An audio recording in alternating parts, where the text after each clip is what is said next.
Welcome to my YouTube channel. आज मैं आपको क्लास 4th के लिए हिंदी के चैप्टर नंबर 9 को पढ़ाऊंगी। बच्चों, हैंड टू हैंड जितने भी क्वेश्चन आंसर हैं लिखने बता दूंगी ताकि अलग से वीडियो को देखने में आपका थोड़ा भी टाइम वेस्ट ना हो। तो चलो पढ़ना स्टार्ट करते हैं। बुक के पेज नंबर 103 पर चैप्टर नंबर 9 है और चैप्टर का नाम है मिठाइयों का सम्मेलन। बच्चों, ये जो चैप्टर है ना मिठाइयों से संबंधित है, यानी कि मिठाइयाँ आपस में एक दूसरे से बातें करती हैं। जैसे जैसे आप चैप्टर पढ़ोगे तो आपको अच्छे से समझ आता जाएगा। यहाँ लिखा है कि छगन लाल हलवाई दुकान बंद करके अपने घर चले गए, जैसे कि पिक्चर में दिख रहा है। अवसर मिलते ही यानी कि मौका मिलते ही बंद दुकान के भीतर यानी कि अंदर मिठाइयों ने एक सम्मेलन यानी कि एक आयोजन किया। लड्डू दादा को इसका अध्यक्ष यानी कि मेन हेड बनाया गया। किसको? मिठाइयों के अंदर लड्डू दादा को। श्रोताओं में इमरती जी, पेड़ा, बर्फ़ी बहन, रसगुल्ला, जलेबी बहन, रबड़ी जी, गुलाब जामुन, मैसूर पाक, रसमलाई, सोन पापड़ी, बालूशाही, कलाकंद, भाई गुजिया, काजू कतली और शक्करपारा आदि बैठे थे, यानी कि सुनने वालों के अंदर। अध्यक्ष कौन था इसका? देख रेख करने वाला लड्डू दादा थे और बाकी सब कौन थे? श्रोता थे। कलाकंद भाई कहते हैं कि आजकल डॉक्टरों द्वारा कुछ लोगों को हमारा सेवन करने से रोका जा रहा है।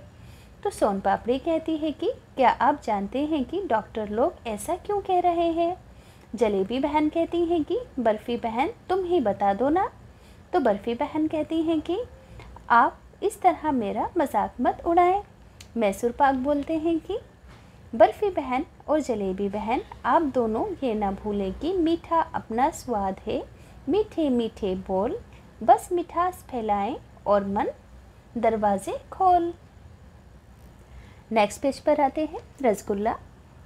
रसगुल्ला कहता है कि आप ये नहीं जानते कि हमारी अति यानी कि बहुत ज़्यादा मिठास ही हमारी उपेक्षा का यानी कि हमें डॉक्टरों के द्वारा मना करने का कारण है, क्योंकि हम बहुत ज़्यादा मीठे हैं।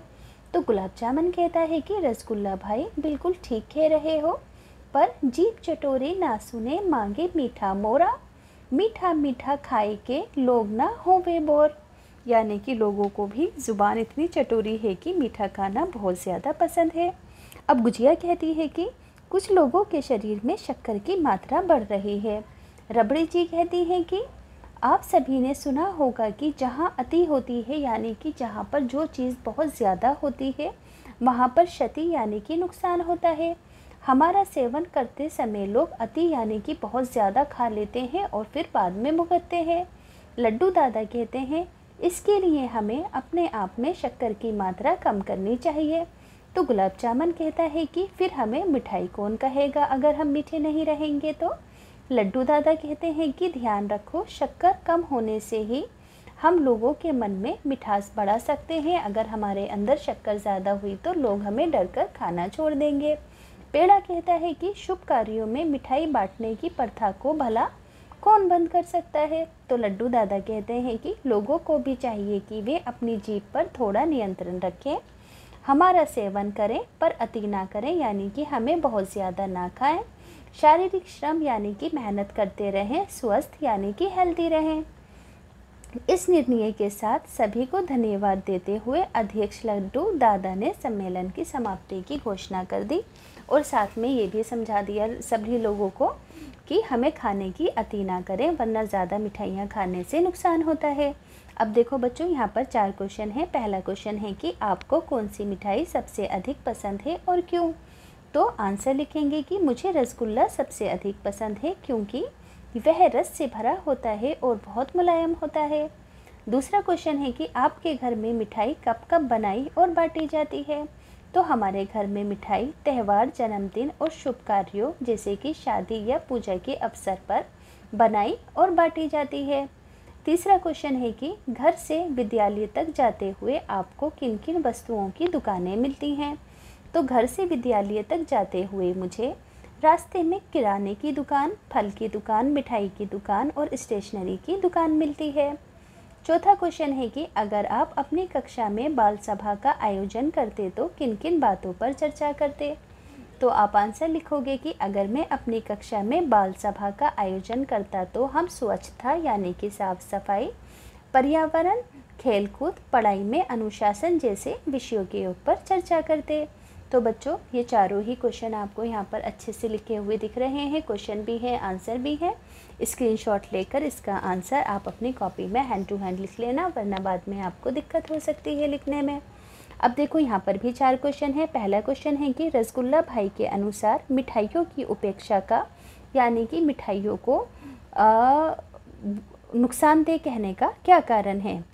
तो इसका आंसर होगा कि रसगुल्ला भाई के अनुसार मिठाइयों की अत्यधिक मिठास ही उनकी उपेक्षा का कारण है, क्योंकि अधिक मीठा खाने से लोगों को स्वास्थ्य संबंधी समस्याएं होती हैं। दूसरा क्वेश्चन है कि लड्डू दादा ने क्या क्या सुझाव दिए। तो आप आंसर लिखोगे कि लड्डू दादा ने सुझाव दिया कि मिठाइयों में शक्कर की मात्रा कम करनी चाहिए और लोगों को संयम यानी कि सब्र से मिठाई का सेवन करना चाहिए, साथ ही लोगों को व्यायाम भी करना चाहिए। अब तीसरा क्वेश्चन है कि फिर हमें मिठाई कौन कहेगा, गुलाब जामुन ने ऐसा क्यों कहा। तो आंसर होगा कि गुलाब जामुन ने ऐसा इसलिए कहा क्योंकि यदि मिठाइयों में शक्कर कम कर दी जाए तो ये मिठाई की तरह स्वादिष्ट नहीं लगेंगी। अगला क्वेश्चन है कि इस पाठ में जीभ पर नियंत्रण रखने की बात क्यों कही गई है, यानी कि जीभ पर कंट्रोल रखने की बात क्यों कही गई है। तो आंसर होगा कि इस पाठ में जीभ पर नियंत्रण रखने की बात इसलिए कही गई है क्योंकि अधिक मिठाई खाने से स्वास्थ्य पर बुरा प्रभाव पड़ता है, इसलिए संयम यानी कि सब्र आवश्यक है। नेक्स्ट पेज पर आएंगे 108 पर। यहाँ पर देखो गुलाब जामुन है, गुलाब जामुन का चित्र बना है और इसे नाम दिया है गुलाब जामुन मामा। इसी तरीके से काजू कतली का चित्र बनाओ, इसे नाम दे दो काजू कतली चाची। इसी तरीके से गुजिया का चित्र बनाओ, इसको नाम दे दो गुजिया बहन। इसी तरीके से मैसूर पाक का चित्र बनाओ और इसे नाम दे दो मैसूर पाक मामा। आप अपनी मर्ज़ी से कोई भी नाम दे सकते हो। अगले पेज पर आएंगे, नेक्स्ट पेज पर 109 पर। देखो यहाँ पर कुछ प्रदेशों के नाम हैं और यहाँ पर मिठाइयों के नाम हैं, जैसे कि गोवा की मशहूर मिठाई बेबिंका है, ओडिशा की छेना पोड़ा है, पश्चिम बंगाल का फेमस रसगुल्ला है, महाराष्ट्र में पूरन पोली है और उत्तर प्रदेश की फेमस मिठाई है बालूशाही। अब नीचे की साइड भी यहाँ पर कुछ क्वेश्चन हैं बच्चों, पढ़िए समझिए और लिखिए। मीठा से मिठास और मिठास से रसगुल्ला, खट्टे से खटास, खटास से इमली, नमक से नमकीन, नमकीन होती है चिप्स, कड़वा से कड़वाहट और कड़वा होता है करेला। तो इस तरीके से आपको इसे पूरा करना है। नेक्स्ट पेज पर आएंगे, यहाँ पर भी देखो मिठाइयाँ हैं कि लड्डू किससे बनता है, बेसन से। सूखे मेवे इस पर काजू किशमिश डलते हैं, है ना। मूंगफली किससे बनती है ना, तिल से। इसी तरीके से हलवा सूजी से बनता है, सूखे मेवे इसमें बादाम डलते हैं। और दलहन उड़द है ना, और ये बनती है गाजर से, है ना। कौन सी, यानी कि यहाँ पर जो मिठाइयाँ किस किस अनाज से बनती हैं, है ना, उसको आपको लिखना है। अब इसी तरीके से नीचे की साइड आएंगे, यहाँ पर भी कुछ क्वेश्चन है। पहला क्वेश्चन है कि मन में लड्डू फूटने का अर्थ है अत्यधिक प्रसन्न होना। तो जब ज्योति को लाल किला जाने का अवसर मिला तो उसके मन में लड्डू फूटने लगा। इसी प्रकार फलों, मसालों और साग तरकारियों पर आधारित मुहावरे ढूंढकर आपको लिखने हैं, जैसे कि अंगूर खट्टे हैं, जो चीज़ ना मिले उसे बेकार बताना। जैसे कि राधा को मिठाई ना मिलने पर उसने कहा अंगूर खट्टे हैं, यहाँ पर उसने लिख देना है ना, इस जगह पर उसने कहा अंगूर खट्टे हैं। केला फिसलना, अचानक किसी गलती पर शर्मिंदा होना। सभा में बोलते समय रवि से एक शब्द गलत निकल गया, वे केला फिसल गया। नमक हराम यानी कि धोखेबाज, अपने दोस्त को नुकसान पहुंचाने वाला नमक हराम होता है। गाजर मूली समझना, किसी को बहुत हल्के में लेना, वे मुझे गाजर मूली समझकर जो चाहे कहता है।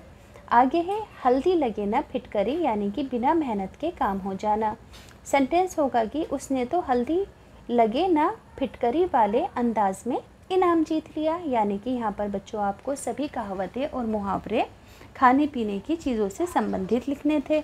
अब इसी तरह से हम नेक्स्ट पेज पर आएंगे।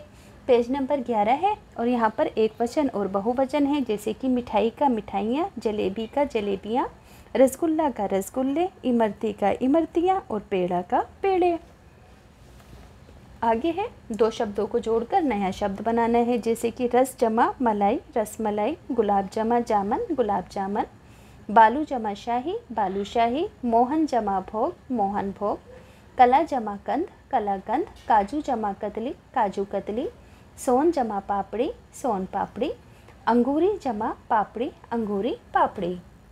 अब यहाँ पर बच्चों सब्जियों की आपस में कन्वर्सेशन है, इसे कैसे लिखेंगे? जैसे कि आलू कहता है कि मैं साग और भाजियों का राजा हूँ, मैं बिना सारी साग भाजियाँ अधूरी हैं मेरे बिना।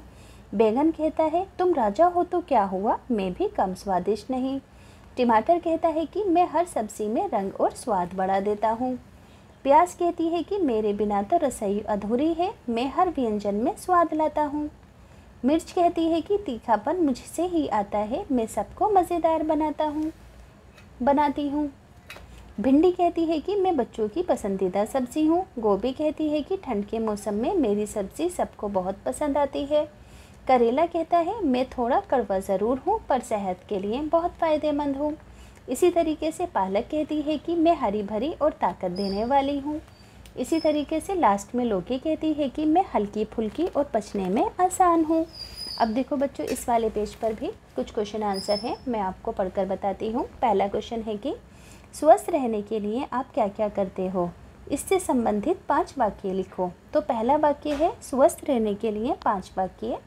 पहला है मैं रोज़ सुबह जल्दी उठकर व्यायाम करता हूँ या करती हूँ। मैं संतुलित यानी कि बैलेंस डाइट करता हूँ, ज़्यादा मीठा नहीं खाता। मैं हर दिन फल और सब्जियाँ खाता हूँ। चौथा है मैं टीवी और मोबाइल कम समय के लिए देखता हूँ। 5वां पॉइंट है मैं हर दिन समय पर सोता और समय पर उठता हूँ। अब अगला क्वेश्चन है कि जहाँ अति होती है वहाँ क्षति होती है। अगर आपके पास इस कथन से संबंधित कोई अनुभव हो तो उसे कक्षा के अंदर पढ़कर बताओ। तो देखो, मैंने एक बार बहुत अधिक मिठाइयाँ खा ली थी जिससे मुझे पेट दर्द हो गया और डॉक्टर के पास जाना पड़ा। तभी मुझे समझ आया कि किसी भी चीज़ का अधिक उपयोग नुकसानदायक होता है। हमें खाने, खेलने, हर काम में संतुलन बनाए रखना चाहिए, कोई भी चीज़ ज़्यादा नहीं खानी चाहिए। अब देखो यहाँ पर जलेबी है, जलेबी का एक पज़ल है, यहाँ से आपको रास्ता ढूंढकर इस तरीके से घर में पहुँचना है। अब यहाँ पर बच्चों अंकुरित चाट बनाने का एक प्रोसीजर है कि अंकुरित चाट लेनी है, उसमें मसाले डालने हैं और उसमें नींबू वगैरह डाल के मिक्स करके तैयार हो जाएगी ये।